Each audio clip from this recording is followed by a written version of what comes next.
আপনি নিশ্চিন্তে দাঁড়ান। এই ইমরান, এই আমাকে জাপানি মডেল লয়ে তো যা। জাপানিজটা? হ্যাঁ জাপানিজটা, অরিজিনালটা? অরিজিনালটা, যা তাতে যা। Relax relax. এই যে ভাই আপনার বিলটা, বেশি বিল আসে নাই, 37,570 টাকা বিল আসছে। এই যে ভাই বিলটা। ভাই এই যে আপনার আগের প্লেয়ারটা, এটা তো হ্যাং করে, বাট এটা আমি ডাস্টবিনে ফালাই দিয়ে আসি।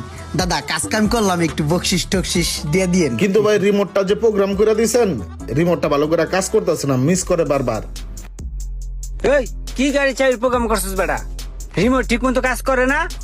ভাই গাড়ি হইলো অনেক পুরান মডেলের, আর রিমোট তো অরিজিনাল জাপানিজ প্রোগ্রাম ডালছি, বুঝছেন? এখন গাড়ি তো অনেক ওল্ড মডেল হয়ে গেল গা, এখন ওই দুইটা অ্যাডজাস্ট হইতেছে না। অ্যাডজাস্ট না হওয়ার কারণে ঠিক মতন কবে কবে কাজ করতেছে না। এখন যদি রিলেটা লাগাই দিই তাহলে ভাই কবে কবে কাজ করবো 100%। হ্যাঁ ভাই বুঝছেন, মানে আপনার পুরান মডেল তো এর লেগে আর কি আপনার ইলেকট্রিক